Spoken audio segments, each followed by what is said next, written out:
Hello, everyone, and welcome to Dpen Crimes. This is our third episode where we will talk in a specific and structured way about a series of key events. Initially, I didn't plan on making an episode like this, as I wanted to avoid focusing on the legal processes and verdicts, since they could create confusion among the theories. However, I've come to the conclusion that it is useful for the narrative. It's November 5th, 2007, 4 days after the murder, and it's the night Amanda Knox confesses. In the following days, Raffaele Solicito, Patrick Lumumba, and of course Amanda Knox are arrested. However, Lumumba has a solid alibi and is released. Rudy Guede is also arrested, and thus the judicial process begins. As we mentioned in the previous episode, it is crucial to understand that there are two trials, one against Rudy Guede and another against Amanda Knox and Raffaele Solicito. Rudy Guede wisely chooses, in my opinion, a fast-track trial, distancing himself from Amanda and Raffaele, who are the stars of the process, especially Amanda, as we've mentioned before. The two of them are at the center of the media's attention, an unprecedented level of attention. This choice allows Guede to avoid some of that media pressure. Rudy Guede is sentenced to 16 years for complicity in murder in the first ruling, which comes on December 16, 2010. In the other trial, also in 2010, Solicito is sentenced to 25 years and Knox to 26 years. But what does this first verdict say? The 2010 ruling states that between 9:30 p.m. and 11:30 p.m., Amanda Knox, Raffaele Solicito, and Rudy Guede, all three of them, and I'll explain why that specific time, meet in Piazza Grimana, a square near Via della Pergola 7, where the house is located. According to reports, there's a witness who sees them together, but we'll talk more about the witnesses later. According to the ruling, they head towards the house, and at first, they're alone, because Meredith is out with her friends. At some point, Meredith returns, and according to the ruling, Rudy comes out of the bathroom, as we've mentioned many times before, leaving excrement in the toilet. So here's literally what the verdict says. It's possible that when Rudy came out of the bathroom, he was carried away by a situation he perceived as full of sexual stimuli, giving in to his desires and trying to satisfy his impulses by going into Meredith's room, who was alone, with the door at least partially open. Meredith's reaction and rejection must have been heard by Amanda and Raffaele, who, in fact, must have felt disturbed and intervened. Based on the evidence, they supported Rudy, becoming his accomplices and eventually her murderers. The idea of helping Rudy subdue Meredith to sexually assault her was exciting to them. In other words, what does the ruling say? It states that these three individuals, two of whom are in a relationship and the other of whom we're not quite sure about his connection to them, decide to spend the night together at home. So far, so good. At a certain point, Rudy goes to the bathroom, comes out completely aroused, and since he already knew Meredith, because we know for sure they had seen each other before in company, after doing his business, and I'm not sure how to put this, but apparently afterward, in a state of excitement, he rushes into her room to assault her. Obviously, Meredith resists, but curiously, there are no signs of struggle on her body. Instead of helping the girl who's being attacked, Amanda and Raffaele decide to subdue her with a knife to facilitate the assault. Now, I say this with a hint of irony, given the absurdity of this verdict. Ultimately, the final blow that causes Meredith's death by asphyxiation due to blood loss, since her carotid artery is cut, is delivered by Amanda, which is why she is sentenced to 26 years. According to the judges, Rudy does not actively participate in the murder, only in the assault, while Raffaele is involved in causing some of the 43 total wounds. Some of these, according to the judges, were inflicted by Raffaele. It's a strange verdict because, although it may sound absurd, it's not entirely out of line when based on the evidence presented. Later on, we'll discuss why it's completely wrong, but at that moment, according to the evidence, it isn't. There's a knife found in Raffaele Solicito's house with Amanda Knox's fingerprints and Meredith Kercher's DNA, which is considered key evidence, the so-called crown jewel of the case. However, there's a lack of a solid motive, so they have to create one, a motive that is clearly weak. This verdict also relies on Raphael's lies about his alibi, which is never consistent. At first, he says Amanda was with him, then says she wasn't, then claims he doesn't remember, and so on. There are all these issues with Raphael's alibi and Amanda's confession, which she quickly retracts. Yet initially, Amanda does confess, only to say the next day, "No, that's not true, I was forced," and things of that nature. I remembered another point I wanted to mention before moving on to the topic of the witnesses, because there is biological evidence indicating that Raphael Solicito, Amanda Knox, and Rudy Guede were in that house. What is that evidence, at least at that stage of the trial? Because it won't appear later on. That's why I say we should dedicate a specific episode to the trials. In Rudy's case, there is evidence everywhere. What do I mean by everywhere? There are excrement in the toilet, 2 bloody shoe prints in the hallway, and his DNA is found throughout the room, including on Meredith's body, even inside her vagina, with epithelial cells from his hand. Or at least, that's what I read. I don't know if that's possible, but it seems plausible. In fact, he himself claims there were some intimate touches between them. So what happens in this case? The following. There's evidence that Amanda was in the house, because she lived there. But there's no evidence that she was in Meredith's room. As for Raffaele Solicito, there is no DNA found in Meredith's room, but there is DNA on the clasp of her bra, and this clasp is crucial, which we'll discuss later, and there's a partial fingerprint of Raphael found in the bloodied hallway. So these two pieces of evidence place him at the crime scene. The issue with this initial ruling isn't in the substance of the matter, meaning whether the presented evidence is valid. What the lawyers will argue, as is logical, is that this evidence isn't sufficient. It's clear that they should be convicted, and it's fair that they received 26 and 25 years, respectively. In my opinion, the real problem is that the story doesn't add up. It can't be that 3 people who don't have a close bond, who don't know each other well, just decide out of nowhere to commit a crime. Additionally, the subsequent toxicology reports show no signs of addiction. Yes, they smoked a joint here and there, but there was no evidence that they were drug addicts capable of committing murder on a whim, simply due to a night of excess. Essentially, what the investigators imagined was a sexual game that was supposed to go smoothly, but then went wrong and ended in murder. That's, in summary, the theory of the investigators. A sexual game that was meant to end without problems, but suddenly, for some reason, turned into a homicide.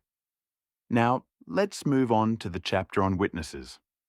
At first, no one comes forward, but over time, and throughout a year, several people appear. Imagine that between late 2007 and all of 2008, this case is in the newspapers every day. Everyone knows who Amanda Knox, Raffaella Solicito, and Rudy Guede are. They know their lives and characteristics inside and out. First, a witness comes forward. A homeless man named Curatolo.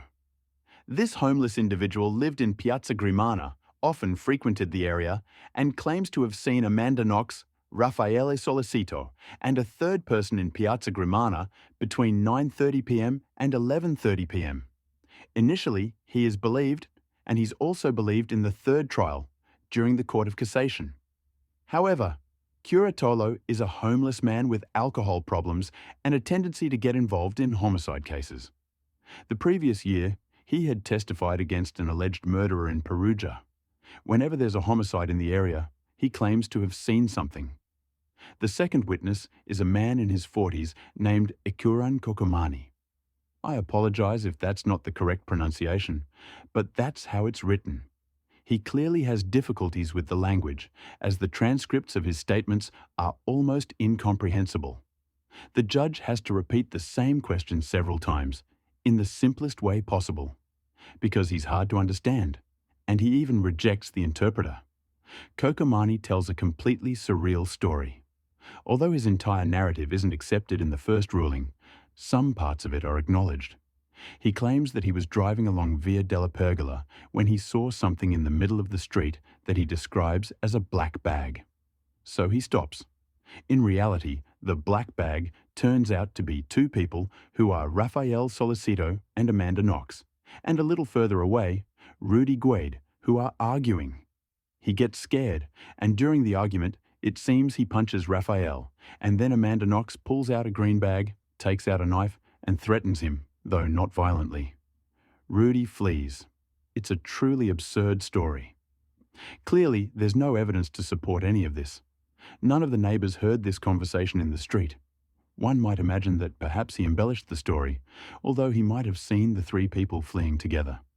In fact, although I can't say anything for certain, these statements leave much to be desired. Curatolo's testimony, which places Raffaella and Amanda in Piazza Grimana during that time frame, basically destroys all their alibis. Because their alibi was, "We were at home," which puts them close to the crime scene, as Piazza Grimana is just a 3 to 4 minute walk from Via della Pergola, very near the house. Therefore, these statements support the possibility that they could have been there. Meanwhile, Rudy Guade continues to repeat what we discussed yesterday. He was in the bathroom and describes a blonde killer wearing a Napa Pidgey hoodie and a cap. Now, a question. Why would someone reject an interpreter? The truth is, it's not entirely clear. This also became a significant issue. Additionally, something I forgot to mention about Mr. Cocomani is that while he was being interrogated, he had already been arrested for drugs. In other words, at the time of the homicide, he was free. But when he started testifying, he was actually in custody, or at least facing drug charges. I don't remember if he was already in prison or about to go in. Either way, he wasn't in the best mental state. Throughout all this, Rudy always maintains the same version of events. And here's something interesting. I'll take a brief detour before returning to the verdicts because there's still a lot to discuss. Rudy keeps saying the same thing. I was in the bathroom, I did nothing, I was wearing headphones, I heard a terrifying scream, I came out and saw this person. The problem is that Rudy's version is never consistent. First, it's one person, then it's two people, then it's a man and a woman, and later they flee in different directions. There's always a detail that changes, and if there's always a detail that changes, it's hard to believe that everything Rudy says is true or even plausible. In other words, Rudy provides a story that seems plausible because it roughly fits together. It's true that in 10 minutes, it's complicated to carry out all that chaos.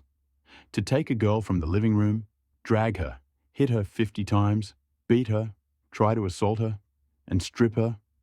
In 10 minutes, that's not easy. I don't know, but there could have been enough time to do all this. However, nothing fits well. How could he encounter someone and not recognize her at all, not see anything of her face? Why does it start with one person and then become two? There are many things that don't make sense. Returning to the verdict, what it states is that, after the homicide, the three flee. Amanda Knox and Raffaele Solicito run to Raffaele's house, while Rudy Guade returns to his home and then goes to a nightclub to create a retroactive alibi. At the nightclub, something happens. But at this moment, it's crucial because, in my opinion, this is where the verdict at least makes some sense, even if it's not precise. The ruling states that the next day, very early in the morning or around 4 a.m., Raffaele Solicito and Amanda Knox returned to the scene. The verdict claims they staged a false scene. They entered Filomena Romanelli's room, broke the window from the inside, messed everything up, and simulated a robbery. They also cleaned the hallway and tidied up other things. Another key point, Rudy claims that when I left her, Meredith Kercher, after trying to save her, she was dressed. But when she was found, she was naked. He also says, the door was open, but upon arrival, the door was locked. Additionally, he asserts that the mobile phones were present, but when they returned, the phones had been thrown into a field near the garden of a villa. Therefore, according to the judges, there was definitely a manipulation of the crime scene carried out by Amanda and Raffaele. Are you with me so far? Clear enough?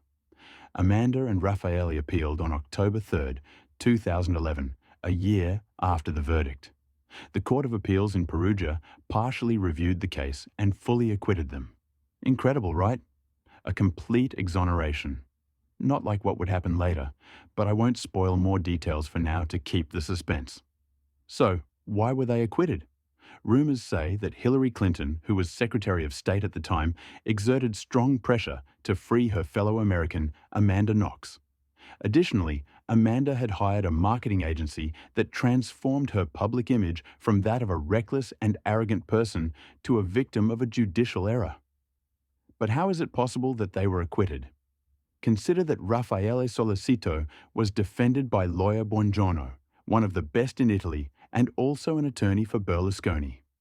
The defense attorneys, and indeed all lawyers at this point, argued that the DNA on the knife was unusable, that Guede's DNA on the clasp was also inadmissible, and that there were no biological traces of Amanda Knox or Raffaele Solicito at the crime scene.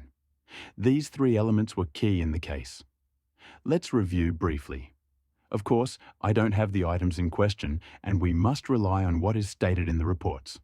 Let's start with Solicito's shoe print. Unfortunately for the prosecution, Raffaele Solicito and Rudy Guede had practically the same shoe size, differing by only half a size. Therefore, Solicito's lawyers managed to argue that since the sole was stained with blood and the footprint wasn't clear, but rather a partial print only visible with luminol, it was impossible to determine the entire length of the foot. Thus, Solicito's lawyers argued that this print didn't belong to Solicito, but to Guede, and this objection was accepted. Regarding the bra clasp, it's undeniable that it has Solicito's DNA on it. But what happened between the day it was photographed, November 2nd, 2007, and when it was collected and analysed? A total of 46 days passed, and the photographs clearly show that the clasp was moved 3 times. In other words, the clasp was touched by the bedding when the body was removed on 3 separate occasions. Therefore, the possibility of contamination is very high, and this is also due to the fact that there are 4 different male DNAs found on that clasp, which likely belong, at least in part, to 1, 2, or 3 members of the forensic team. If we assume that Raffaele Solicito was present when the body was discovered and helped force the door open, then it's possible, though not certain, that a small amount of his DNA ended up on that clasp later on. Consequently, it could be a result of contamination and, therefore, should not be used as evidence. Now, let's move on to the knife. The knife was analysed for the first time, but there was no second analysis conducted. What happened during the first ruling? During the first trial, the defence requested a reanalysis of the knife, but the DNA on it was never re-examined. We'll discuss this in detail, so don't worry. As a result, there's no way to have a definitive confirmation that the DNA on the blade belongs to Meredith Kercher and that the DNA on the handle belongs to Amanda Knox. During the appeal trial, the tiny fragment of DNA on the blade was reanalysed. The DNA fragment from Meredith Kercher was too small. There was very little substance and not enough DNA to be definitively attributed to her. So, what happens next? It's more likely that such a small DNA fragment in a laboratory, alongside other items containing DNA from Meredith Kercher, could have been contaminated. Therefore, according to the defence and a neutral external report, the knife is excluded as evidence. In other words, it is no longer considered the murder weapon because, while there are fingerprints from Amanda Knox on it, she claims she used the knife to cut potatoes the night before, which is accepted. However, the tiny fragment of DNA is no longer attributed to Meredith Kercher, meaning the knife can no longer be considered the murder weapon since there's no blood on it. Thus, the evidentiary case crumbles. They cannot firmly and securely place the two at the crime scene, despite the conflicting alibis and Amanda's confession, in quotes. Additionally, the judges in the second trial stated that it wouldn't have been possible for them to clean the crime scene while leaving only Rudy's fingerprints, given that we have Rudy's fingerprints everywhere. Therefore, it would be entirely impossible for them to say, "I'll only clean Amanda's and Raphael's fingerprints, but leave Rudy Guede's." On March 26, 2013, something surprising happened. The Supreme Court of Cassation made an unexpected decision, as the resolution of the case seemed to be settled. The prosecutors appealed to the Supreme Court, which decided to overturn the verdict. In the meantime, Amanda Knox has returned to Seattle, and Rafael Solicito has gone back to Bari. After the annulment of the sentence, Amanda Knox states, "Ladies and gentlemen, I'm not going back to Italy because I don't want to go to prison." And the United States essentially says, "She was acquitted once. For us, that's enough. We won't send her back." The United States asserts its political influence, even suggesting at one point that they might have imprisoned her themselves. But no one believed them. Regardless, upon annulment of the sentence, a new trial is ordered in Florence, as Perugia was deemed too contaminated, so to speak. However, there's no arrest. They remain free. What happens now? Amanda Knox is on the other side of the world, and Raffaele Solicito cannot leave Italy, although he eventually will. Despite that, they are not in prison.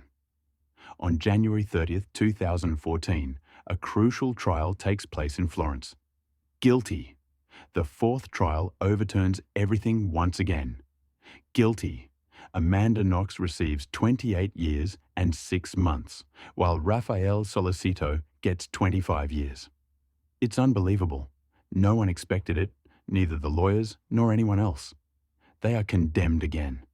Throughout this, I'm trying to avoid the plethora of rumours. There have been a million speculations, false confessions, people claiming to be accomplices of Rudy, murderers and mobsters asserting that Rudy had confessed. I'm trying to stick to the facts as much as possible, avoiding all that commotion. So, acquittal, then conviction again. What happens? They remain convicted, awaiting the final level of appeal. They are not in prison, Amanda is still in Seattle, and Rafael Solicito is in Italy. But he must surrender his passport and some documents. Why was the appeal decision revoked? Judge Alessandro Nencini points out that the witness Curatolo, a homeless man, placed them in Piazza Grimana between 9:30 and 10 p.m. The witness claimed to have seen them several times, with the last sighting around 11:30 p.m., a circumstance the court found credible. The important thing is that at some reasonable point between 9:30 and 10 p.m., both accused were definitely present at the house. First, this already creates a coherence problem, as it was previously stated that they were in the square at the same time and then in the house. In summary, what happens? The DNA on the knife is valid again. What does this mean? The judge.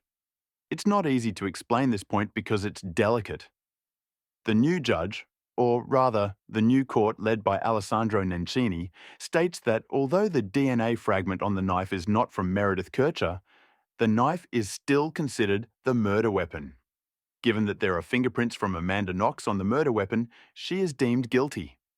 Therefore, the knife is once again regarded as the murder weapon, and Solicito is implicated because he lacks a solid alibi, has continued lying, and has displayed inconsistent elements in his statements. Essentially, he is viewed as an accomplice to Knox. According to this ruling, during the night, a fierce argument erupts between Amanda Knox and Meredith Kercher due to their poor relationship. This is a claim that Gide has also made several times, suggesting there were tensions between them, with Knox being described as messy. The fight spirals into chaos. Gide, who the judge says is very close friends with Knox and Solicito, participates in the violence and the death of Kercher. This is a complex ruling, probably the only one I haven't read in its entirety. I've read all the others, and I assure you, they've been quite entertaining. But based on what I've read, this ruling is rather strange, filled with inconsistencies, as it often says one thing and then another. In essence, the reasoning here is also quite complicated. It's not that someone killed another simply because they messed up the bathroom. It's based on the conflicts between Amanda Knox, a strong personality, and Meredith Kercher. This is a significant shift because it's no longer about a group rape or an orgy gone wrong, but rather conflicts between two personalities. This somewhat clashes with the idea of a scandalous orgy that went awry, especially since there were no obvious signs of sexual activity found on Kercher's body. Clearly, the defendants are not going to prison just yet. I don't recall the exact reason, but I don't have time to delve into details now because my time is running out. On March 27, 2015, a total acquittal is issued, the final appeal, the fifth ruling. So, on March 27, 2015, the definitive sentence absolves them of guilt. It's a very interesting ruling because it not only states that they are not responsible, but it also addresses Gwed, appealing to the sentence regarding him. We'll discuss that next time because this ruling has unusual aspects.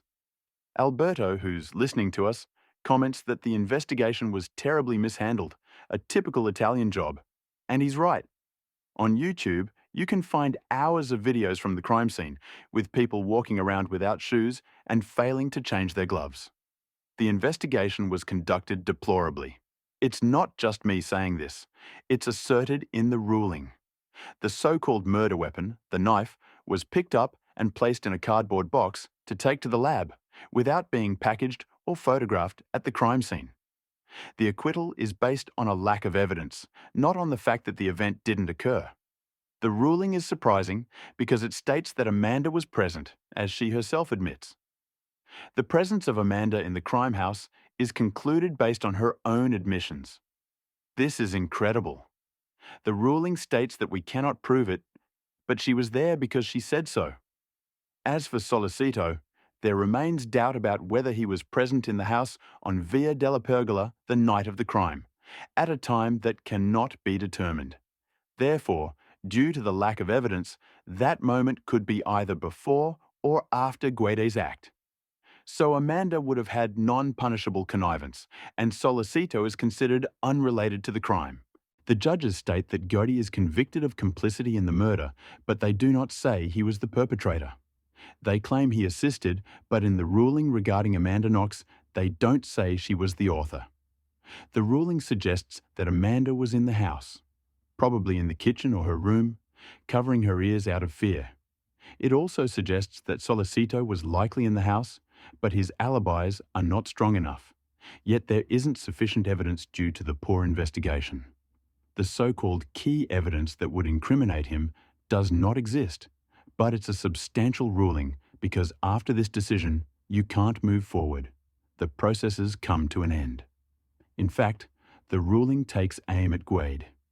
It states that Guede was almost certainly in the house, before, after, or perhaps during the murder. I can't find the ruling right now, but it seems to say this. I see a live comment. If I found a corpse in my house, I would call the police. I wouldn't think of staging a scene. And when we start analysing each situation, we'll see that staging is crucial. If it had only been Guede, the staging wouldn't make sense. In the room where everything was arranged to simulate a robbery, there are no traces of Guede, only in other parts of the house. You can see that the accusatory staging falls apart. I'll stop here for today. In the upcoming episodes, we'll try to understand the different hypotheses and which ones are the most likely. There isn't one precise theory that's better than the others. It's complicated. For today, I'll say goodbye. Thank you, and leave a comment if you enjoyed the episode. Stay tuned for the next episodes. See you all later.